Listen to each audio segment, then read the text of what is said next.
And welcome to the latest episode of Mostly Satisfactory, which is my Let's Build series set in the game Satisfactory, which, if you're not familiar with it, it's a factory automation game, though all in first person, and it's awesome. It's immensely cool, with a lot of depth, which I've only begun to scratch the surface. Now, up to this point, the way I'm approaching this is I hadn't played the game before, so I'm learning as I go along.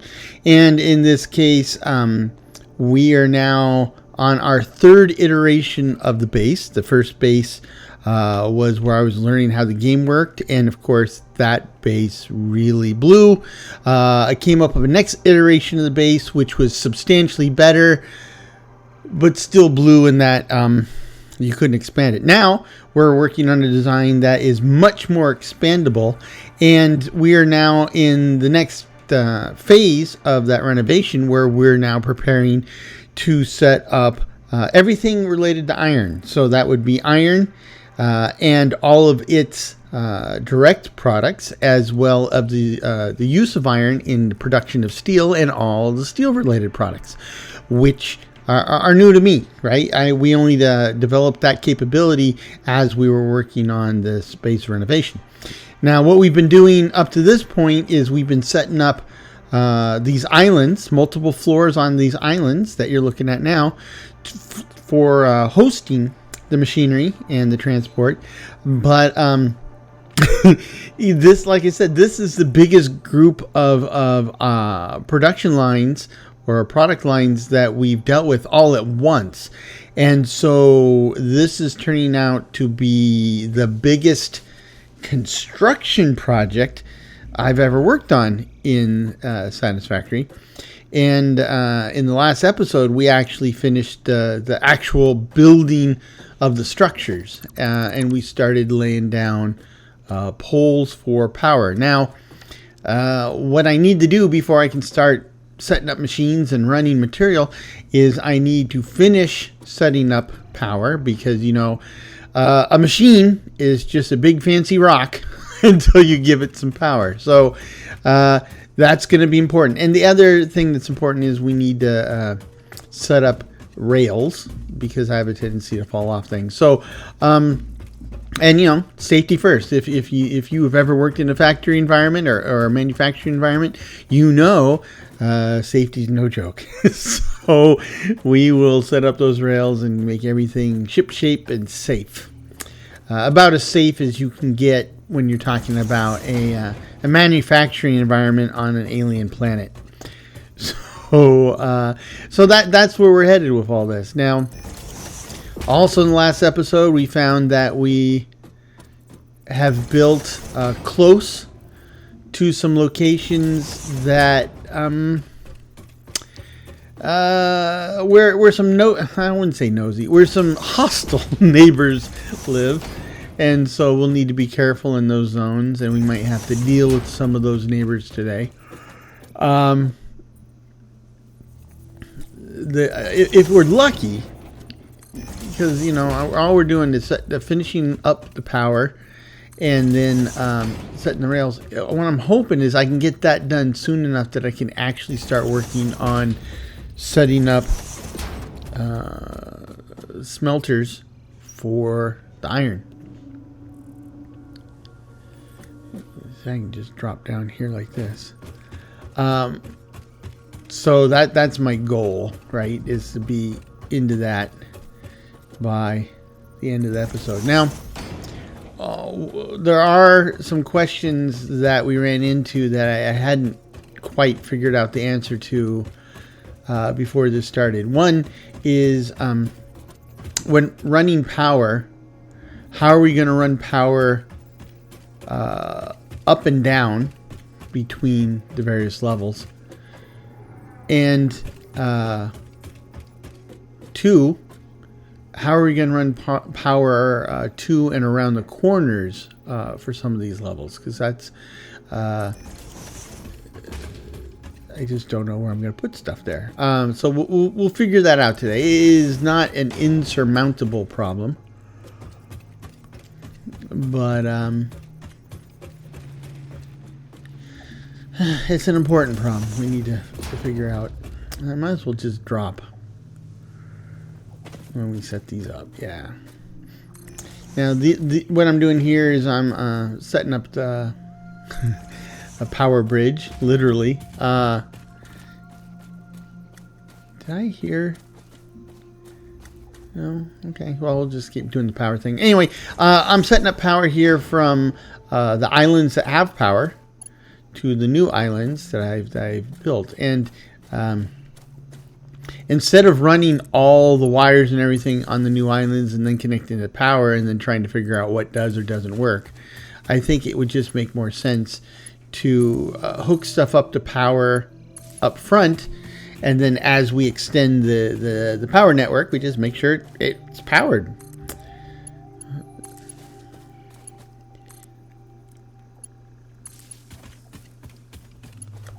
The other way is the way I would normally think of things logically, right? We would set up the whole power network, then connect it to live wire, throw the switch, and see if it works.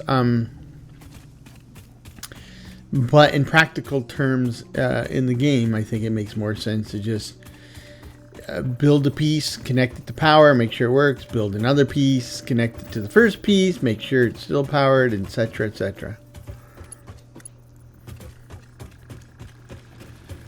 So what we want to do is we want to run over here, check the power. Huh. So my production all of a sudden is dropping sometimes below my maximum consumption, which it wasn't doing that before. Why is it doing it now? Whoa, and it's still doing it. Okay, I thought maybe it was a hiccup, like when you first connect more power poles, maybe that changes the calculations, but it looks like we got a power problem, folks. So let's get over here to my mainline power production. Let's see what the problem is. Who's got... Oh, this first one's yellow. It's not running at peak efficiency. I see it is getting coal, but it's not getting a lot of coal. So maybe it's just a coal problem. But I've got 5 lines. First of all, let's just get a bunch of this coal, because this one has apparently no problem getting all the coal at once. We'll throw this in here. Now that, yes, that's off and running now, so that's good. That should take care of the power problem. But the question is this: if I have all my coal coming into a single splitter, and then that splits them, because I mean, here's the thing, right? That one on the end that we just had to add a bunch of stuff to, it had hardly anything coming in, and yet the one on the other end, which logically should be the same amount of coal, it's completely topped off. It's like my splitters, one of my splitters is being stingy, and I didn't think they could. I thought the splitters in this game were pretty much had a basic set of rules that applied to all of them. I'll have to look that up. Probably before I look it up, one of the resident experts will probably give me plenty of information on that, and that's probably better than the wiki. So, but where am I going to put this power in the corner so that I can use it? Because these poles here, I'm going to run power up and to the sides, and of course to get power from the bridge, which means that's all 4 connections. I won't be able to use them to supply power to things on the island. I need to have these corner sockets to plug into power stuff on the island. But how to go about this?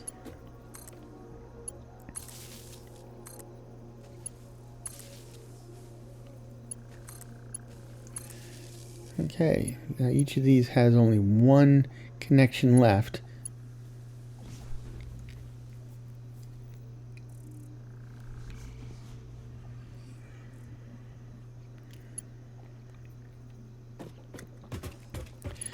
let's see if we can put one right in the middle on this rounded bit.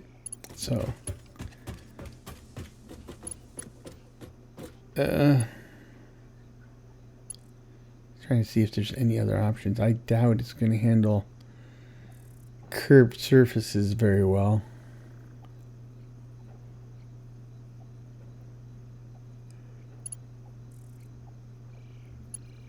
No. Let's give it a go. Give it a bash. So, yeah, I was right. I was kind of...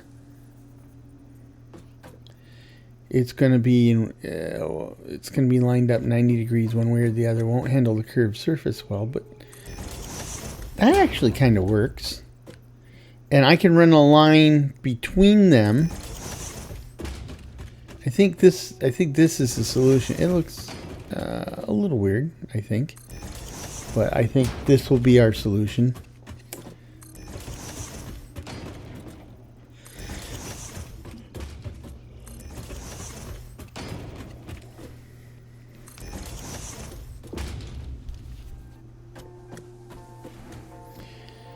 Now, oh, I missed poles here.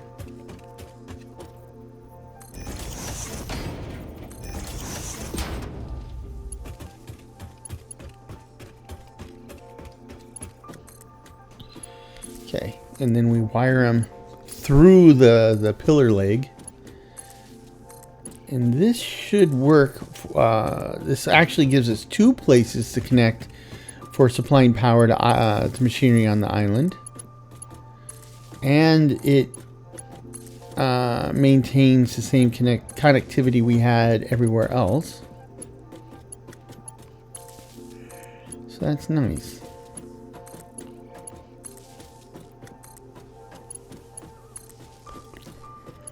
Oh, it's nice if it works. It's okay. Let's give it a shot. Connect these to this floor and see if it works. Connect it to the floor above. Be careful here because it's easy to accidentally do a gravity check. I'm sure it's working fine, but no need to check it on its own.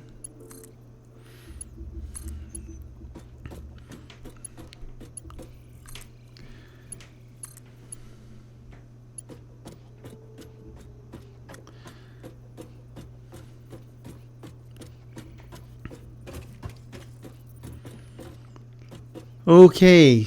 This is going to be a challenge. How much of this can I do from a distance, a very great distance?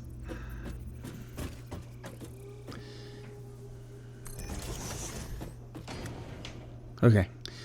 Hold your breath. Oh.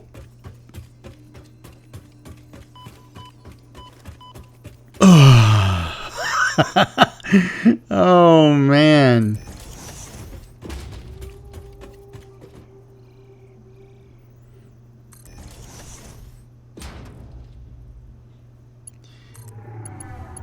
There's got to be a way to get rid of all the noxious fumes and such.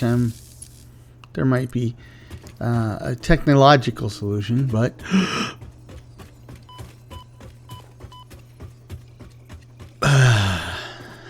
we'll just skip the middle marker that I usually add.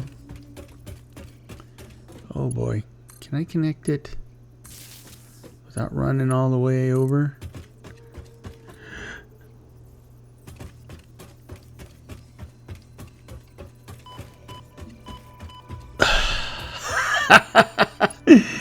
Oh man.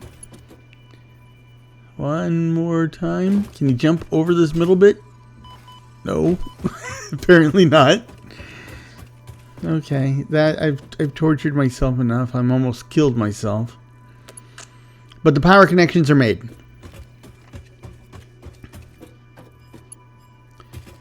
Okay.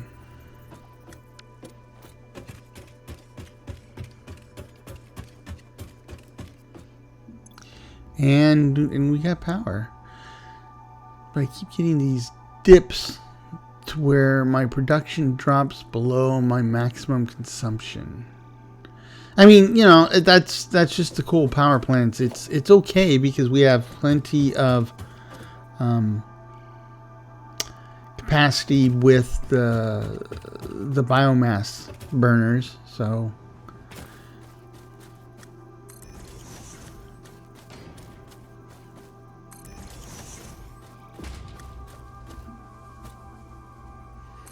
you know, if we get once we can get all the iron and steel stuff sorted, we will be producing reinforced plates at a much greater rate than we were before, than we are now. In fact, I should double check that. And then we can use the reinforced plates to upgrade the conveyors over there at the power plants, and that should help take care of this inconsistent feeding problem.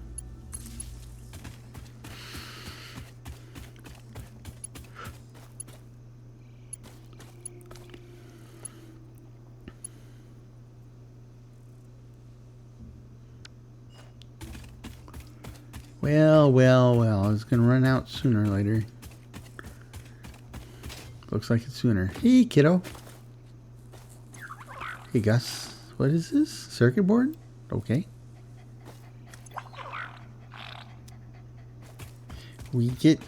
We're on another planet, and yet it says a circuit board is an advanced electronics component. Okie doke.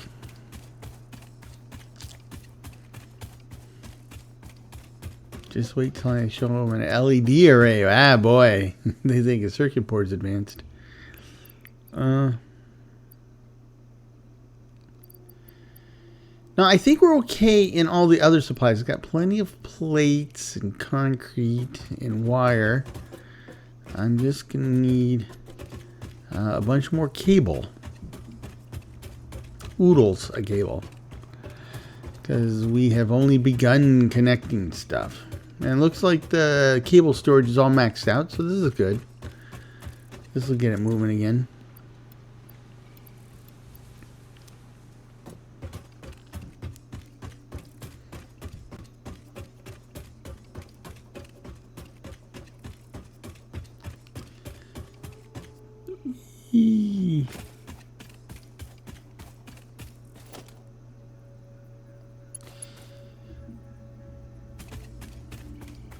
It was this side that I got stuck on. Okay.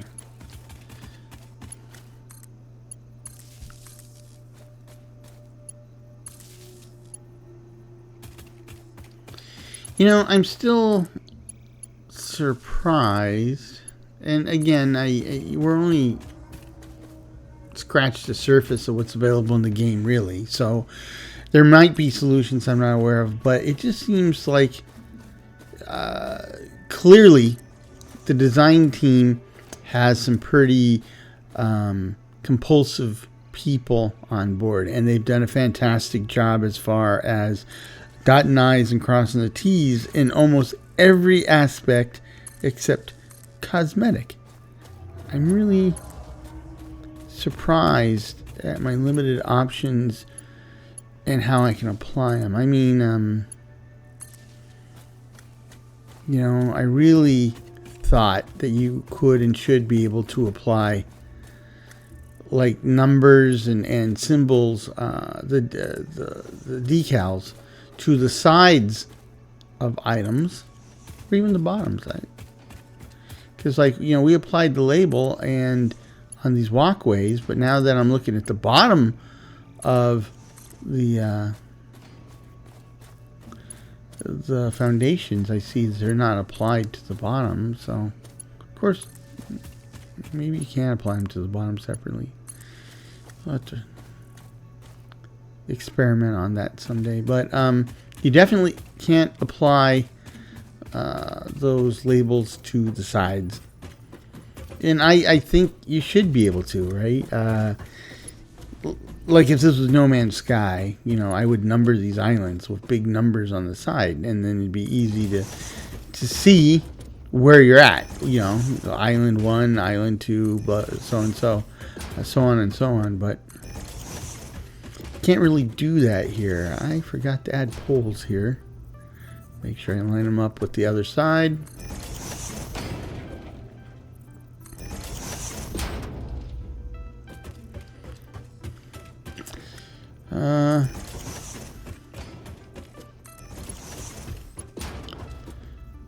What else? And not just that, right? There's just a lot more. The coloring, right? It's as you've seen, when I try to use the saved colors, for whatever reason, I can't believe that I'm the only one having this problem, but all my saved colors, they're not saved, right? Or they're saved as something else. And that really seems to be a simple problem that could have been and should have been solved easily, and yet I've been playing this game for a year now, and that's still a problem. Okay, well, at least it's more consistent. I do appreciate that, but it's still going up and down, up and down.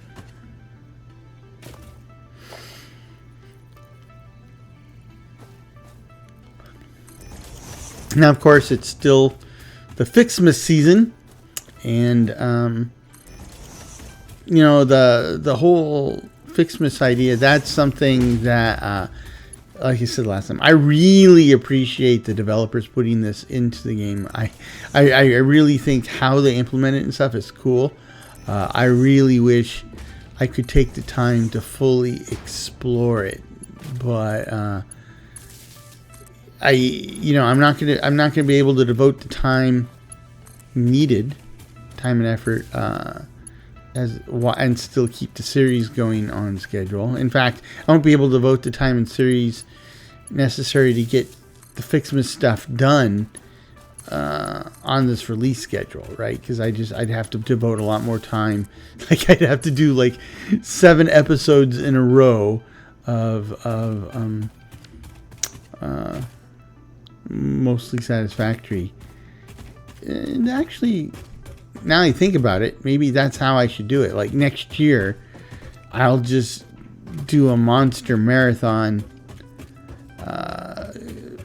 bit of gaming where I do a whole bunch of episodes during the Fixmas season. I just get it all done, and then I just, trickle out the releases gradually. I think it's a pretty good idea, and if I had to do over this year, I would have done it that way. But now that I think about it, I'll just wait for next year. Like so, as soon as things light up next year, I think I might just film a whole bunch of episodes and then just hold on to them and release them on the regular schedule. And now, of course, I think about it now at the end of the season, so Fixmas will have to remain out of reach for another year. But yeah, it's a good idea. Don't know why I didn't think of it earlier. Because I really do want to explore it. But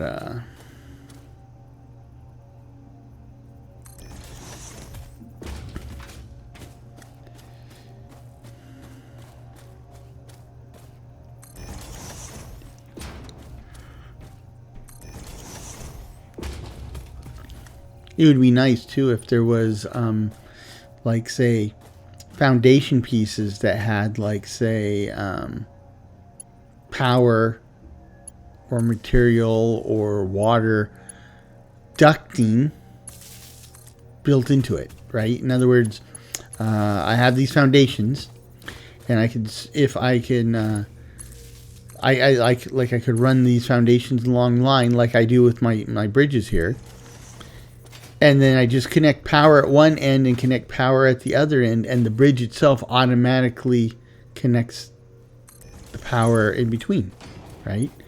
It's just built in. That would be cool.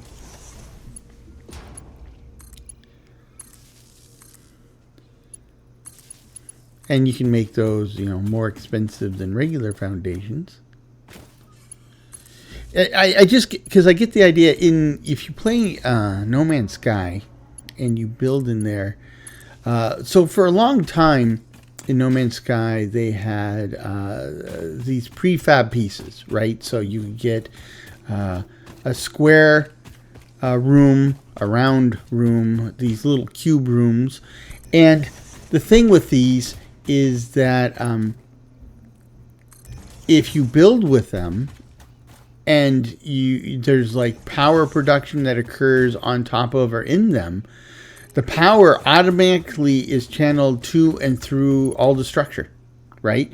So like when you're using those pieces, and you can still use them today, what you want to use those pieces, if there's something that you want to install that requires power, well, just set it down inside one of those units, and as long as it's properly set up on the floor, it just works, right? You don't have to run wires specifically to it.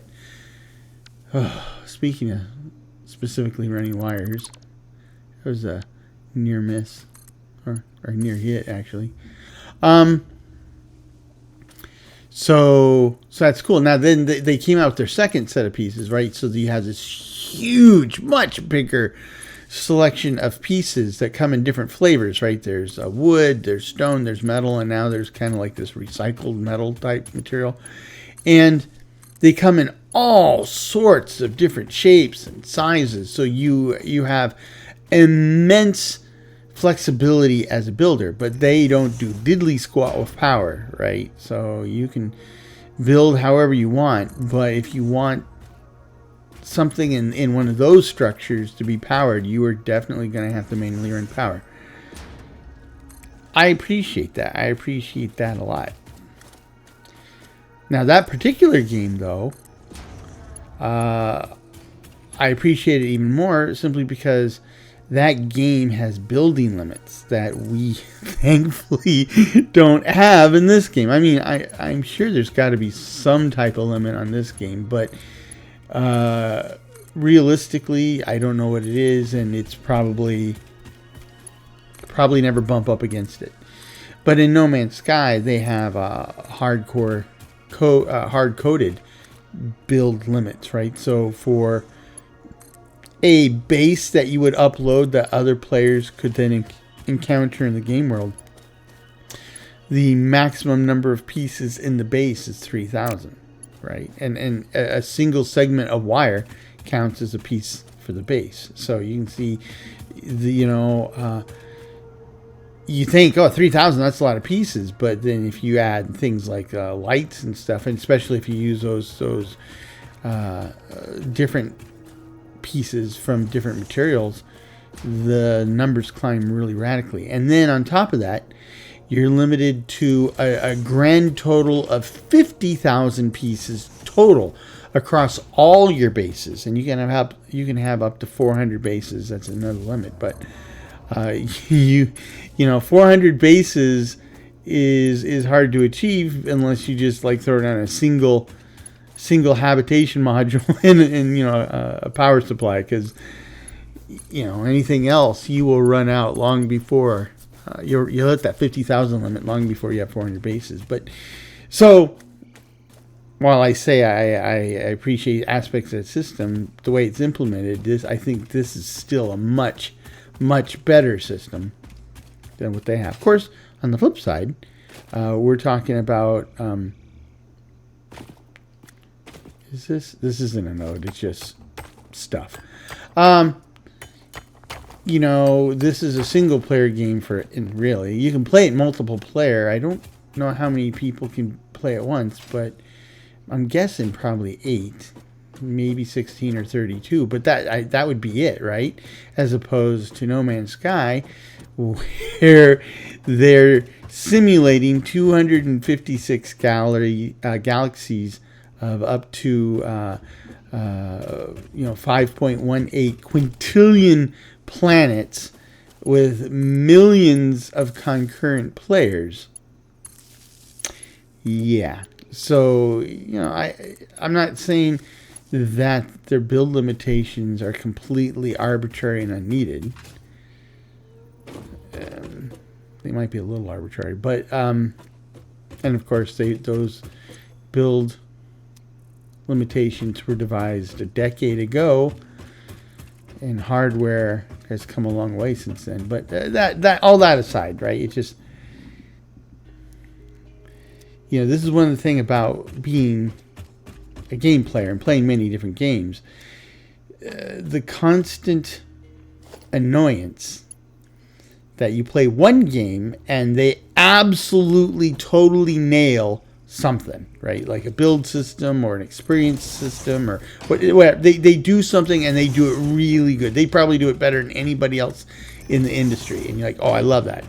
But then there's another aspect of the game that is probably like, say, a cooking system, and it fails. It's cruddy, Meanwhile, you go to another game, and maybe they have it exactly backwards, the other way, right? Where their cooking system is groundbreaking, amazing, and yet their advancement, or experience system sucks, really, really bites, and it's just like, oh my goodness, you guys writing games have got to be guys playing games too, right? So don't tell me that you're not noticing these mechanics, right? I mean, as a game player, I'm playing them all, and you're a game player. You've probably played a lot of them. So, in fact, I know you have, because I don't know you, but like when I have talks with other gamers,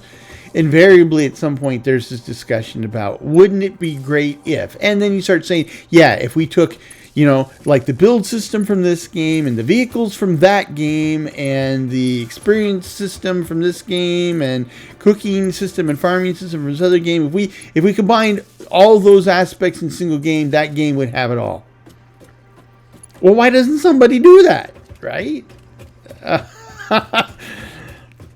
I mean, I know there's patents and stuff, but you're not saying it has to be a direct and 100% copy or ripoff.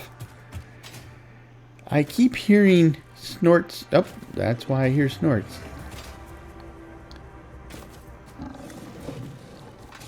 Yeah, hold still, kiddo. Oh, he tried to run away, but he was ramming his head in a ledge. Okay. So note to self. This is copper, right? Not caterite. Yeah, it's copper. So I didn't know this was here.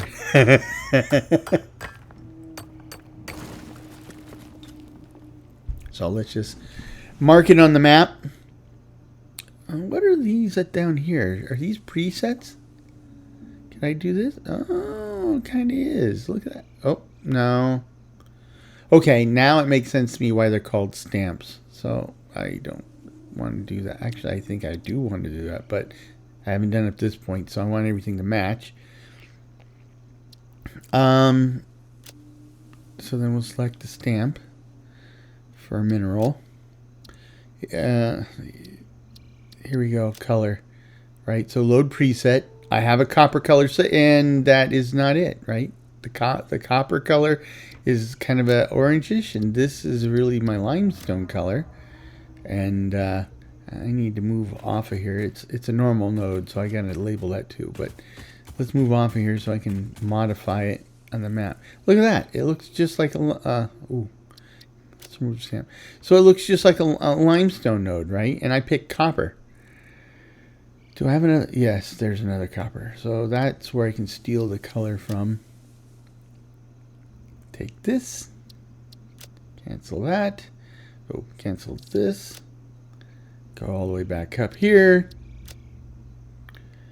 replace the color with this, and there we go. And then we'll mark this as subcategory as normal.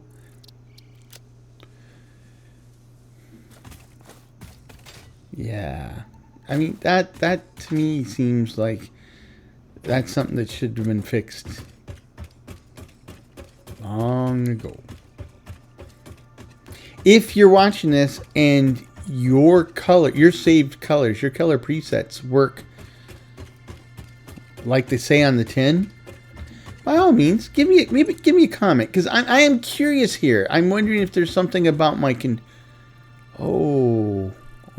need a bunch of iron rods. Anyway, if that's the case, let me know. Am I being weird? Am I the weird one here? Or is this something that you've noticed too? I really want to know. Intensely curious. Yeah.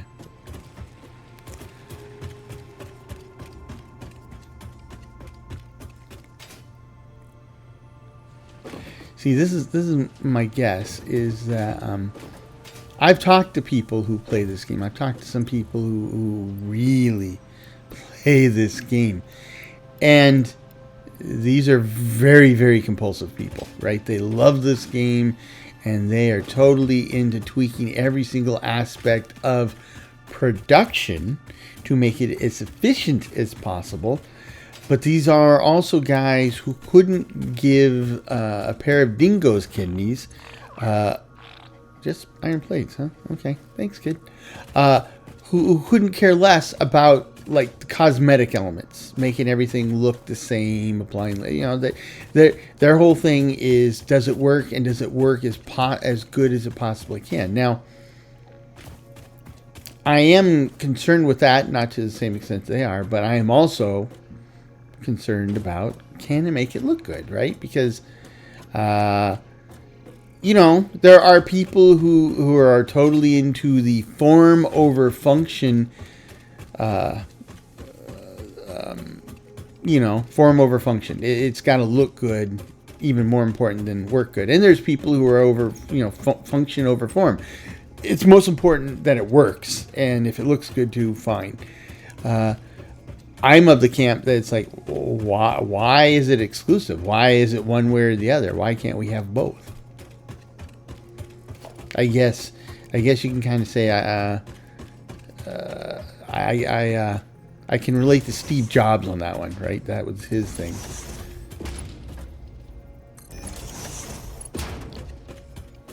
But then again, old Steve-O, he was a stickler for function. He was a stickler for form. Wasn't a real stickler for low prices, I'll tell you. Oh, gosh.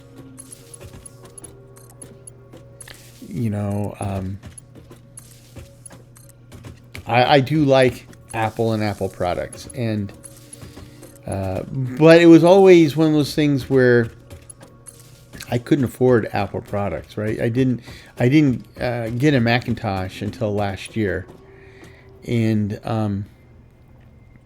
even then, it's kind of like I inherited it. I didn't really need or want a new computer. Didn't need or want a Macintosh in particular, but that's what I wound up with. So it's like, okay, I can definitely use it, and I do really like it, especially because I've been a long-time iPhone user, right? So when we made the jump from, I thought it was just setting it on top. It doesn't get it to snap though, but that's okay. Anyway, when we made the jump to smartphones from just regular cell phones, had to make a decision, and at the time I had a choice between Android, which was really, really rough, because this is back in the days of like iPhone 4, right? And Windows Phone, which, as strange as it is to say, I was on the Windows Phone team, and I'm like, oh, for the love of God, don't get a Windows Phone. I was contracting, so I can say that. But we went with the iPhone. And the choice, I mean, even then it was more expensive, but the choice came down to this, right? In my house, most of my family is about as technologically adept as a popcorn maker, right?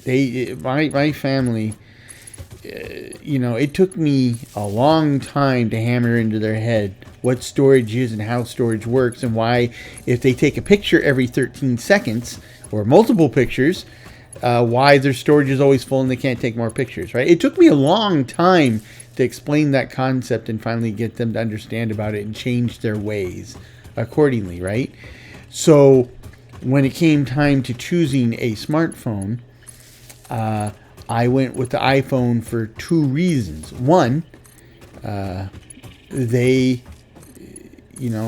was more robust and simplified than an Android. I didn't need all that crazy customizable flexibility because my family, like I said, they don't take technological complexity well. So I wanted to just be simple. In fact, what I wanted is it just has to work, right? You just hand it to them and it works, and they can figure it out and run with it. And so that's primarily why we went with Apple. But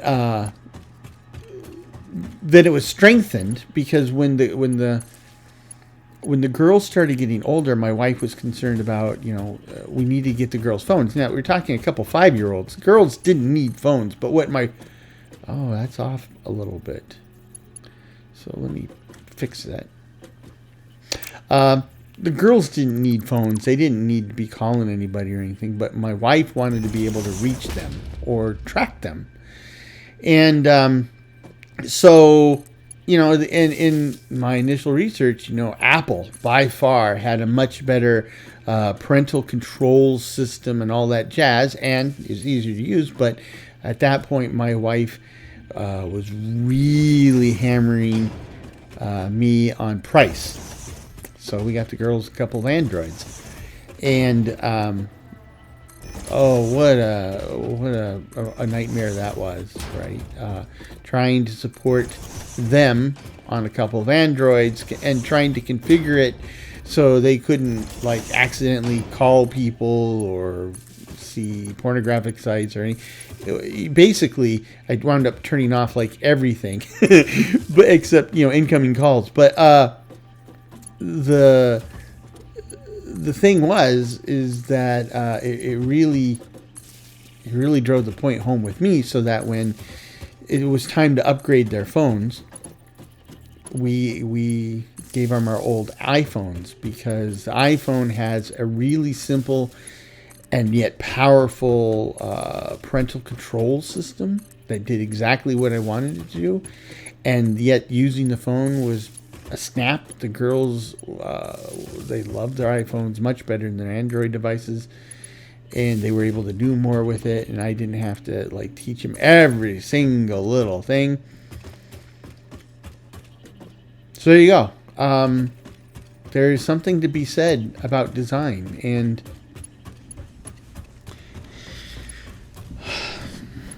and I say this because don't forget, I was on the Office team. Now, I was on the Office team from 1998 to 2009. So that's almost, it says 11 years, but it was 10 years and 6 months. But that was a long time. But in those days, I think it was very interesting. The way I explained to people this, right? In those days, you basically had two schools of thought, the Apple school and the Microsoft school, right?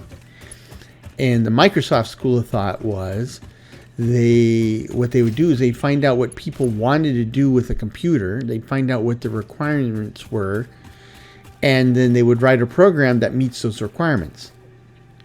Barely, right? In other words, if people want to be able to add a column of figures, then they would come up with some system that you could do that. But, it's kind of like we have a solution and it works, we're done. Move on to the next thing. The Apple school of thought is find out what your customers are trying to do. And then instead of coming up with a solution that the customer has to wrap themselves around, come up with a solution that wraps around the customer so that you could have essentially, a customer can do whatever it is they need to do without having to learn really the technology. That in a nutshell is what kicked off the modern smartphone burst. These power poles already have all 4 connections connected. So how am I going to connect them to the next floor above? What I might have to do is connect these corner connections, which have much fewer connections already established, and then that'll get the power upstairs, and then I can just in fact, I don't even think I need to go and do these other corners. I can just go up and yeah. Anyway, and that's the important distinction, because Apple wasn't the first with a smartphone, right?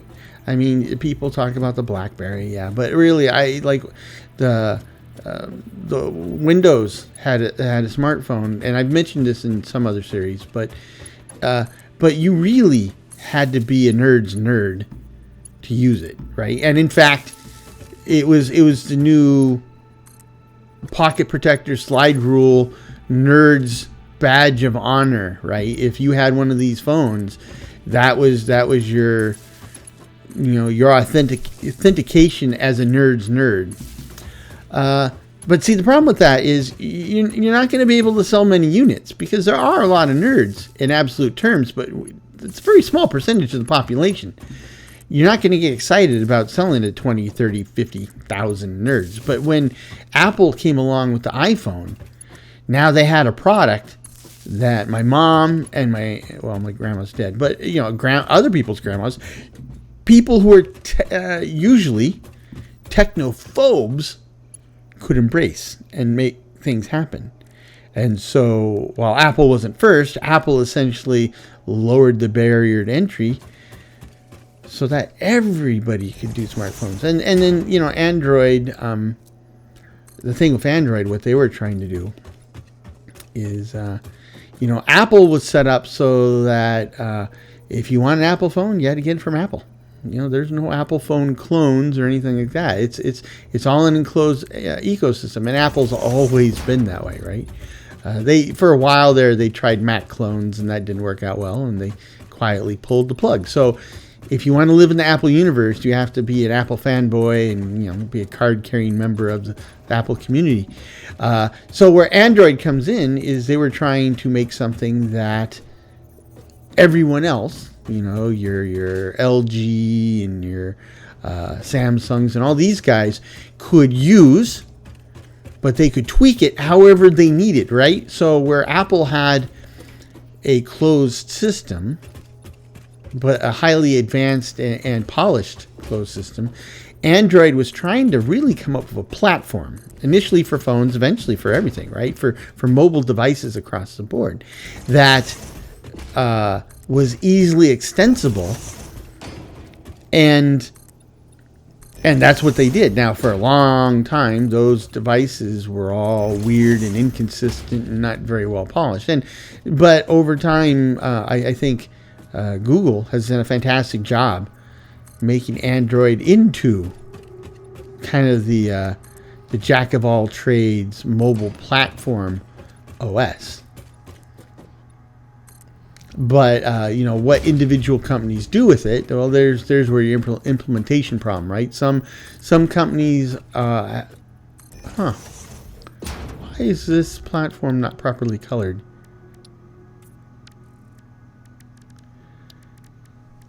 So there we go. Some companies are pay much greater attention to detail and implementation than others. So, if you find somebody who says Apple sucks, okay, I mean, I don't necessarily agree, but I do think that they can paint with a very wide brush, because there's only one color, right? Only one color, and there's only one box to color in. But if they turn around and say Android sucks, I think it's harder to make a blanket statement like that because, that's like saying, flour sucks. Well, flour in the hands of an expert baker can be pretty awesome. Flour in the hands of a novice baker can probably give you food poisoning, right? It just depends. Anyway, how did I get started in that? I don't know. Implementation details, ease of use. I think ease of use is how we eventually got here. Oh, form over function. Yeah, that is it. What are you? A lot of you youngsters. That's a pretty big group compared to me. But you don't really remember what it was like in the early days of micro PCs because we live in a world it's essentially a PC world. And Apple does have a non-trivial chunk of it, but it is a PC world for all intents and purposes. But once upon a time, there were no PCs. And the micro PC market, which is what these are. These are micro PCs. Or you can call them personal computers. It included like a dozen or more big players, right? I mean, you had like just Commodore alone, and Commodore had multiple entries. They did the Plus 4, which didn't do great, and they did the PET, which did better, but their major success came with the Commodore 64. Then they did the Commodore 128, which everybody who bought one basically used it like a bigger and more expensive version of the Commodore 64. They just ran the 128, but in 64 emulation mode. There's Texas Instruments had the TI-99A, right? There's the, of course, the Apple II, and then later the Macintosh. So Apple had two contenders in the mix. It was a mess, right? There's all these different computers and stuff, and over the course of time, PCs went out. Now that's another story, right? I mean, they came up with the IBM PC. IBM came up with the IBM PC, right? And you could buy an IBM PC, and IBM was trying to go the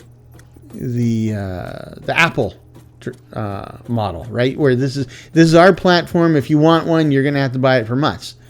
But this is at a time when Asia was coming into its own as a production powerhouse, a technological powerhouse, and basically people were able to reverse engineer how the PC was structured and built. And so essentially people could, if you reverse engineer it, now you just invent a new way to do whatever it is that IBM was doing it, because now you understand what IBM was doing. Well, we're off to the races, right? Suddenly, these guys were able to make chips and stuff that did what the PC did. And of course, IBM sued them, but the court said no. If they're able to figure out what it does and come up with something that's different but works the same, they're good to go. And there we go. PC clones everywhere. So the way Apple avoided it is the chips that they used were their own.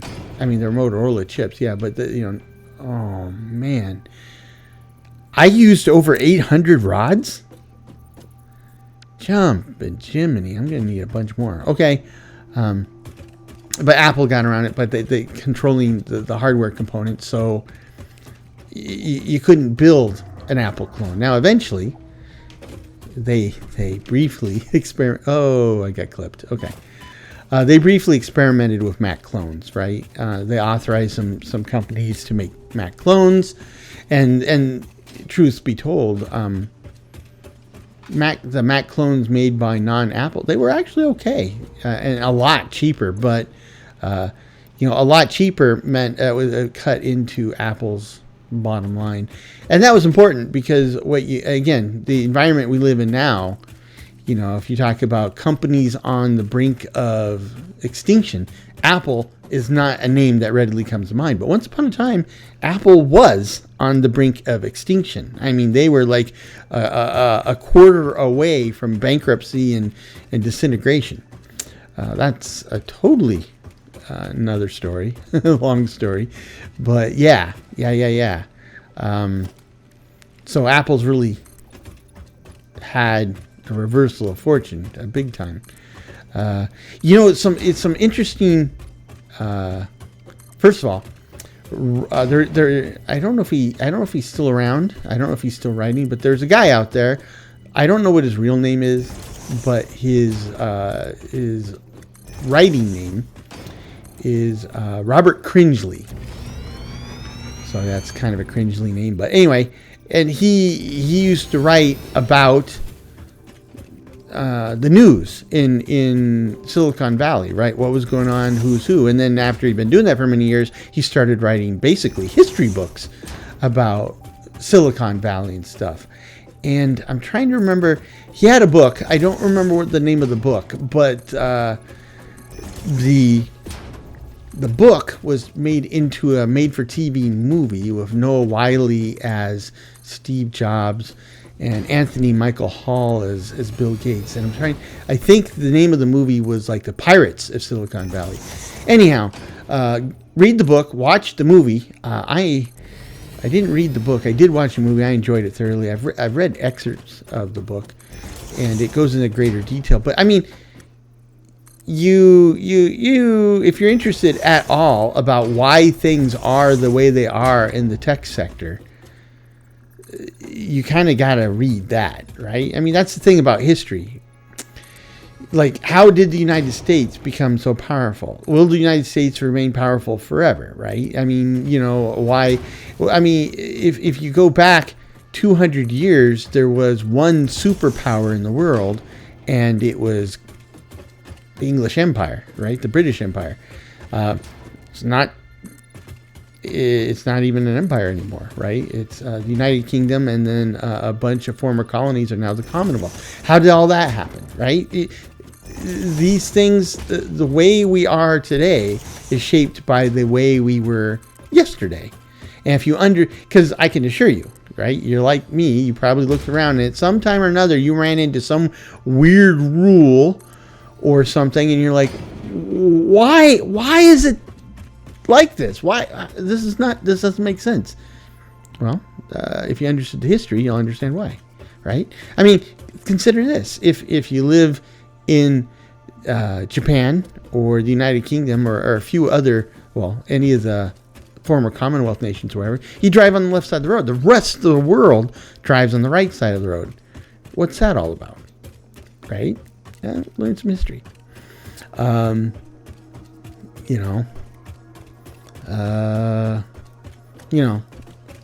Like Switzerland, what are their official languages? Well, their official languages are Italian, German, and French. Well, why do they have the language of 3 other countries as their official languages? Well, look where Switzerland is. And, that's just the languages of people speak, right? So just like, why is the official languages of Canada English and French? But if you go to Canada, 99.9% of the people you talk to don't speak a word of French. Well, unless you go to Quebec, then 99.9% of the people you talk to speak only French. But that's kind of the answer there. Anyway, thank you for letting me rant about that. We essentially did everything except start the smelters for the iron, right? So we have put in wiring, so everything's wired, ready to go, ready for move-in. We have put up safety rails everywhere, so I would say child-proof, but we don't have any children in this, so it's me-proof. And let's face it, it's impossible to completely me-proof it, because the better the measures to idiot-proof something, the more creative your idiots get. And that's me in a nutshell. So that, however, it does look good. and it is ready. So next episode, we're going to build. We are going to do those smelters, and I hope we can get past the smelters. But the smelter is also going to require a lot of routing of materials from mines and stuff. So it's going to be a bit of a headache, but it's like the next most complex piece I have, and it's an exciting one because it's going to enable everything that follows. So I'm looking forward to it. I hope you're looking forward to it. I hope you enjoyed today's adventure, and I hope that you'll come back and join us for the next one. So happy 2026. And until next time, I hope this finds you and yours in good health, good spirits, and perhaps just a touch of good fortune. Cheers.